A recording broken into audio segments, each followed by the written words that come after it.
시장 얘기 이어가 보겠습니다. 리앤인사이트 이상화 부사장님 모시고 시장 얘기 좀 더 심층적으로 해보도록 하죠. 부사장님 안녕하세요. 안녕하세요. 네.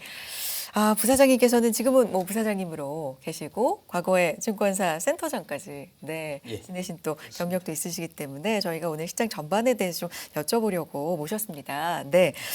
먼저 최근 코스피 상승 핵심 동력으로 꼽자면 뭐니 해도 반도체 이익 추정이 빠르게 올라온다 뭐 이런 건데 삼성전자, 하이닉스 그것 대비해서 현재 주가 수준은 어느 정도인지 그러니까 주가 가격만으로 보면 정말 많이 올라왔잖아요. 근데 이익과 그거를 대비해서 생각해보면 이게 어느 정도 수준으로 생각하시는지 이런 점도 궁금하고요. 예. 네. 지금 저는 아직까지 모멘텀이 좀 더 남아 있다 이렇게 보는데 네. 그 현재 애널리스트들이 추정하는 이익이 계속 상향이 되고 있는 상황이거든요. 네. 그래서 추가 상승 여력이 더 있다 이렇게 보고 있고 지금 업계에서 얘기는 나오고 있는 것들이 반도체 가격이 1분기에 한 80%에서 85% 정도 단가 인상이 진행이 되고 있다는 얘기가 있고 그리고 2분기에도 추가적으로 한 20% 정도 추가 상승 가능성이 있다는 얘기들이 나오고 있습니다. 그래서 제가 추가 상승 여력이 주가 측면에서 더 있다라고 말씀드린 이유가 반도체 이 가격의 정점이 아직까지 정확하게 모르겠다는 거죠. 좀 더 올라가고 있는 상황이라서 저는 긍정적으로 보고 있고요. 그리고 이제 주가 측면에서 보면 TSMC와 비교해서 제가 좀 말씀을 좀 드려보고 싶은데 TSMC 시가총액이 지금 2,500조 정도 되거든요. 그런데 삼성전자 시가총액이 1,000조 그리고 하이닉스는 600조 수준입니다. 그 두 개를 더해도 TSMC 하나보다 시가총액이 작은 거죠. 근데 이 3사가 공교롭게도 올해 영업이익이 비슷하게 나올 것으로 예상이 됩니다. 그러니까 TSMC가 대략 한 150조 정도 예상을 하고 있는데 좀 상향이 될 것 같고요. 삼성전자는 TSMC보다 좀 더 많은 180조 수준까지 얘기가 나오고 있고 이게 더 올라갈 수도 있고 하이닉스도 한 150조 정도 얘기가 나옵니다. 그러니까 지금 시가총액은 차이가 큰 거죠. 그런데 영업이익이 비슷하게 나온다. 이런 측면에서 봐서 삼성전자는 절반밖에 안 되고 뭐 어떻게 보면 2,500조에 1,000조니까 절반도 안 되는 거고 하이닉스는 600조에 2,400조, 500조 하니까 4배 차이가 나잖아요. 근데 영업이익이 비슷하게 난다. 그러면 여러 가지 이유가 있겠죠. 그렇지만 그 갭이 지금 너무 크다. 이 갭이 좀 좁혀질 수가 있다. 그래서 저는 삼성전자, 하이닉스의 모멘텀은 좀 더 남아 있다. 이렇게 보고 있습니다. 모멘텀도 남아있고 주가도 더 올라갈 여력이 있다라고 맞습니다. 평가를 지금 하시는군요. 작년에 2025년을 좀 돌이켜보면 한국 증시 이제 후반부에 좀 더 뒷심을 발휘한 감이 있고 전반보다는 후반부가 좀 좋았고 세계 주요국 가운데 가장 높은 상승률을 기록을 했습니다. 근데 이 중장기 관점, 환율 이런 것까지 좀 고려를 해봐야 되기 때문에 주요국 대비해서 지금 코스피 레벨이 상승률 자체가 어느 정도까지 와 있는지 체감 수익률 측면에서 보자면 어떤지 좀 궁금하거든요. 미국은 꾸준하게 최근에 약간 플랫한 느낌이지만 그래도 꾸준하게 상승을 하고 있고 일본 같은 경우도 어제 보면 또 최고치 경신하면서 최근에는 뭐 사나이 효과라고 해서 뭐 그런 부분도 있고 중국도 최근에 또 괜찮기도 해서 체감 수익률을 좀 비교해 주셨으면 좋겠거든요. 예. 네. 말씀하신 대로 글로벌 투자자 입장에서 한번 보면 네. 이 글로벌 투자자들의 특징이 물론 헤지펀드처럼 빨리 사고 팔고 하는 분들도 계시지만 연기금이 많아서 좀 장기적으로 투자를 하는 분들이 많지 않습니까? 그래서 한 3년에서 5년 정도는 투자를 한다는 관점에서 일단 우리가 수익률을 한번 보고 환율 효과를 한번 비교를 해서 수익률이 어느 정도 되는지 한번 네. 봐보도록 하겠습니다. 작년에 우리 증시가 76% 정도 상승을 했고 니케이 일본이 니케이 225가 한 26% 정도 상승했습니다. 그리고 미국 S&P 500은 16%. 작년만 보면 76%에 26%, 16% 하니까 우리 증시가 너무 많이 오른 거 아니냐. 그러니까요. 이런 생각이 듭니다. 네. 이제 4년 정도 수익률을 보면은 코스피가 78%, 일본 니케이는 96%, 제일 많이 오른 거죠. 그리고 S&P 500은 한 45% 정도, 이 정도 올라왔습니다. 그런데 이걸 환율 효과를 감안을 해서 환산을 달러 위주로 해주면 코스피가 44%, 니케이도 44%, S&P 500도 45%. 거의 그러니- 일치가 되네요. 그렇죠. 오. 그래서 저는 이걸 이제 키 맞추기를 했다. 이렇게 표현을 하는데 네. 이 키 맞추기를 하게 된 원인은 아까 말씀드린 대로 환율 때문이었습니다. 잘 아시겠지만 일본 엔화, 우리나라 원화는 장기간 약세를 거쳐왔고 외국인 투자자들 입장에서 보면 증시에서는 수익률이 많이 났는데 환율에서 상당 부분 깎아 먹은 거죠. 그래서 한 4년 정도 투자한 분들, 21년 말부터 지금까지 투자한 글로벌 투자자 입장에서는 우리나라 증시를 보면 작년에 많이 오르고 올해도 많이 올랐지만 이만큼 올라서 이제 미국하고 일본 키 맞추기 정도를 한 그런 정도 수준으로 보시면 되겠습니다. 지금 부사장님과 이야기를 나누는 이 시점, 진짜 실시간으로 이 시점에 코스피 지금 지수대가 5,320대거든요. 네.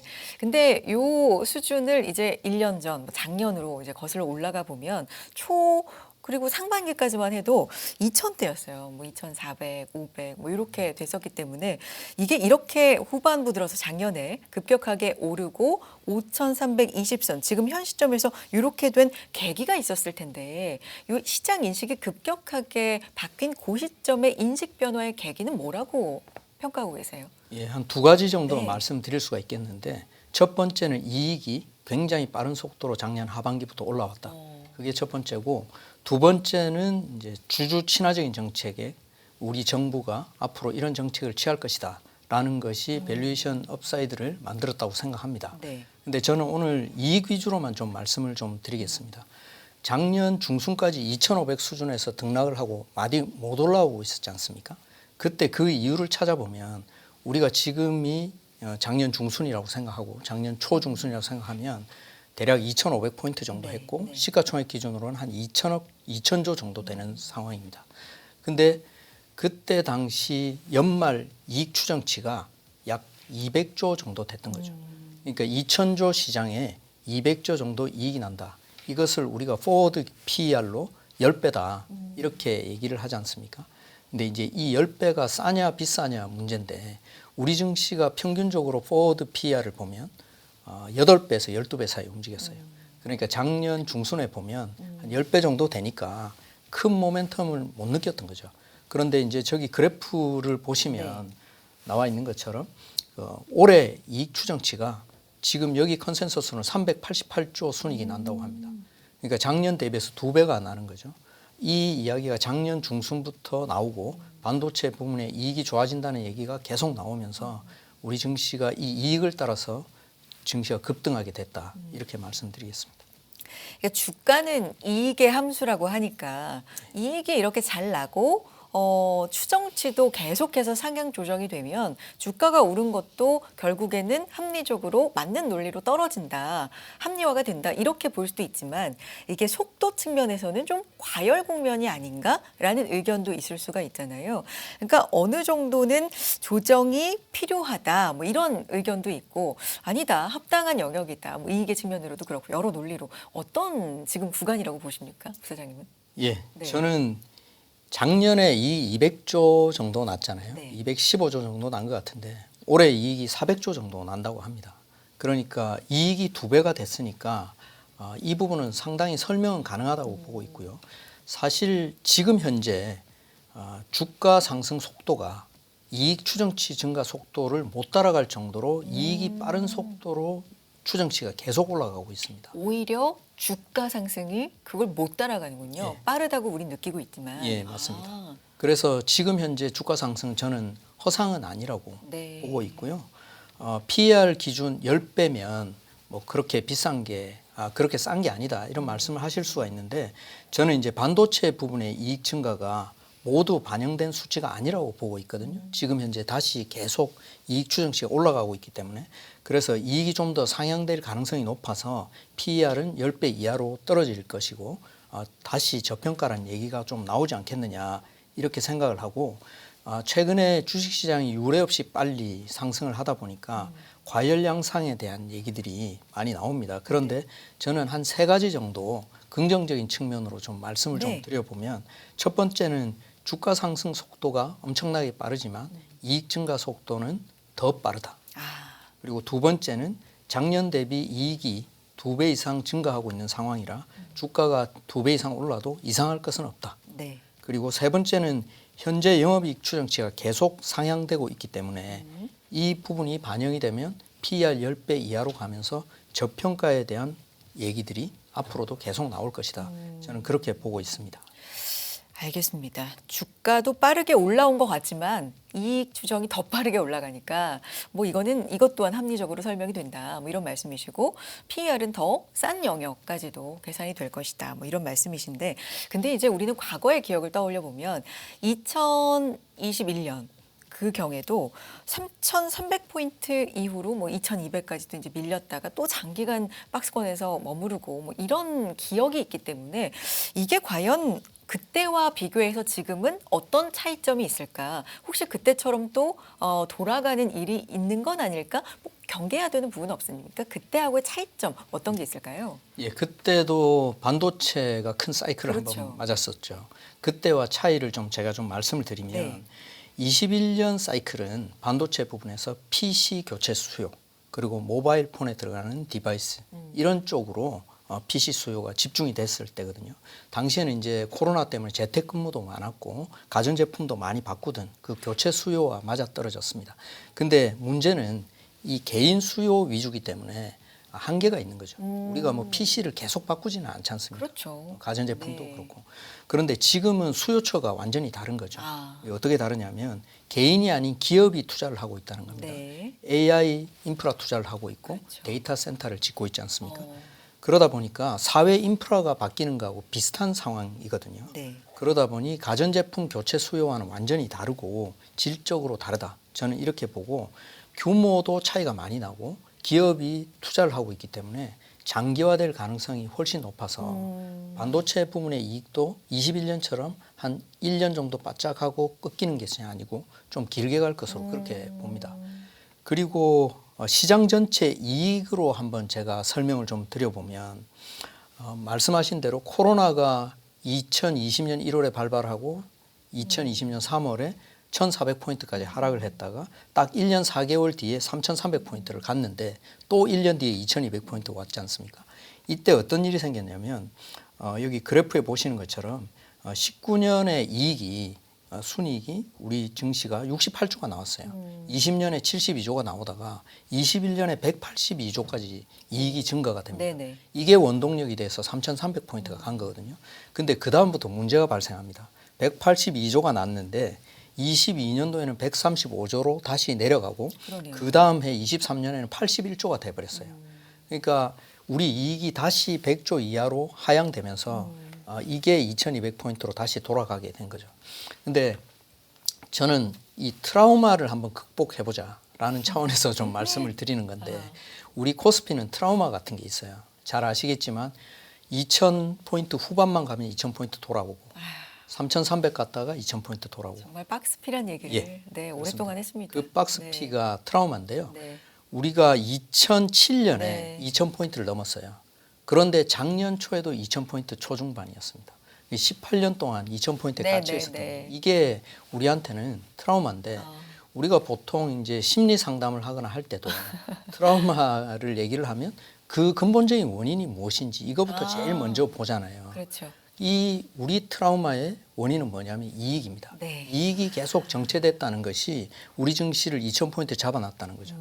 제가 이제 긍정적인 말씀을 드리려고 이 말씀을 드리는 건데 그러면 이익이 상승을 하면 이 트라우마는 이제 해소가 되는 거죠. 여기 표에 보시는 것처럼 아까 보신 것처럼 지금 현재 한 400조 정도 이익이 나오는 거죠. 100조 대 이익이 나오던 코스피가 이제 400조 이익 수준으로 왔고 그런 측면에서 저는 이제 결론을 21년하고 다른 걸 한 세 가지 정도만 좀 말씀을 좀 드려보겠습니다.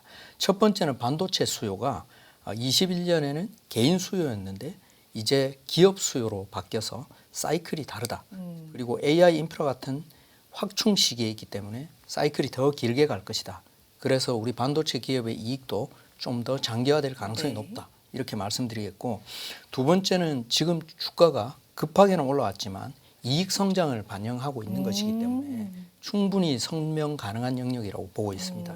그리고 세 번째는 이익의 숫자가 안정적으로 나와주고 있기 때문에 앞으로 좀 쉬어가는 구간이 네. 나올 수 있다 하더라도 우리 증시는 떨어지려고 하는 압력보다는 올라가려고 하는 상승의 압력이 좀 더 클 가능성이 높다. 저는 그렇게 봅니다. 결국에는 그냥 기대감만이 아니라 이익을 아주 탄탄하게 바탕으로 하는 성장이다 보니까 이 부분이 과거와는 좀 다르다는 말씀이신데 그 중심에 이제 반도체가 있는데 반도체가 지금 이익 추정이 계속해서 상향되는 이유는 지금 말씀하신 것처럼 빅테크들도 줄 서 있고 그런데 설비 투자는 우리 쪽에서 안 늘리고 있다 보니까 한정된 양을 줄 서 있는 쪽에 이제 주다 보니까 메모리 반도체를 비롯해서 가격은 계속 오르고 그러니까 이익이 늘고 이런 논리잖아요. 네, 맞습니다. 근데 이게 과연 어떤 포인트가 혹시나 좀 흔들리면 우리 투자자들은 좀 민감하게 봐야 될까 이런 건 좀 염두에 두고 있으면 좋을 것 같거든요.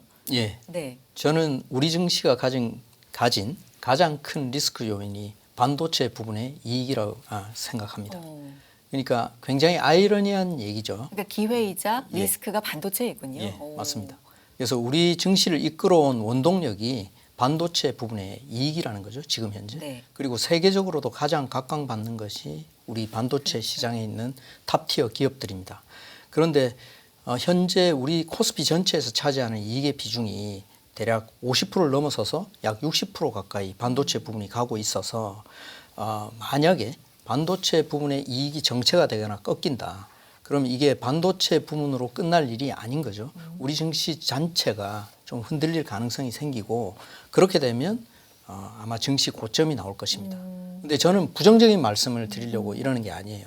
저는 지금 긍정적인 뉴스가 나오고 있고 이익 추정치가 계속 상향이 되고 있기 때문에 개인적으로 반도체 부분을 아주 긍정적으로 보고 있고 우리 증시도 좋게 봅니다. 다만 우리 투자자들께서 제일 중요하게 봐야 될 요소가 반도체 부분의 이익이다. 그 가격이 어떻게 움직이는지를 보는 것이 제일 중요하다는 측면에서 리스크라고 말씀드린 거죠. 약간 분산의 측면으로 보면 반도체 왜 그러면 하나 가져갔으면 좋겠다는 섹터에 대한 질문을 마지막으로 오늘 좀 인사를 나눠야 될 것 같은데 어떤 섹터 좀 좋게 보고 계세요?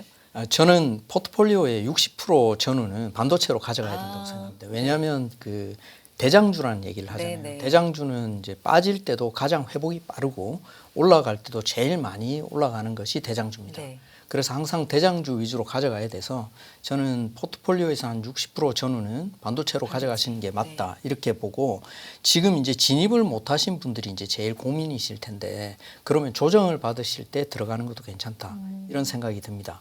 그리고 그 추가로 보유해야 될 업종에 대해서는 저는 우리 장이 아직 에너지가 살아있기 때문에 순환매가 될 것 같아요. 그러다 보니까 어떤 날은 백화점이 좋았다가 어떤 날은 전력 인프라가 좋았다가 네. 바이오가 좋았다가 네네. 돌아가면서 올라가는 거죠. 그러니까 이제 어디 한 섹터에 기다리고 있다 보면 한 번은 수익이 나요. 그런데 이제 이걸 쫓아가기가 쉽지가 네. 않아서 아주 추천을 드리는 방법은 아니다 이렇게 말씀드리겠습니다. 일단 60%는 반도체고 조정 시 요거는 매수 의견 여전히 갖고 계시는데 나머지는 좀 이렇게 분산시켜서 기다려 볼까요? 골목에서. 예. 이러면 기회가 올 수도 있다. 알겠습니다. 오늘 여기까지 듣도록 할게요. 이상화 부사장님과 함께했습니다. 고맙습니다. 감사합니다. 내 집 마련, 주식 대박, 자녀 교육 모든 고민의 끝엔 언제나 돈이 있습니다. 어른이라면 모른 척 할 수 없죠. 그 시작은 경제와 투자를 제대로 아는 것입니다. 지금 진짜 경제 수업이 시작됩니다.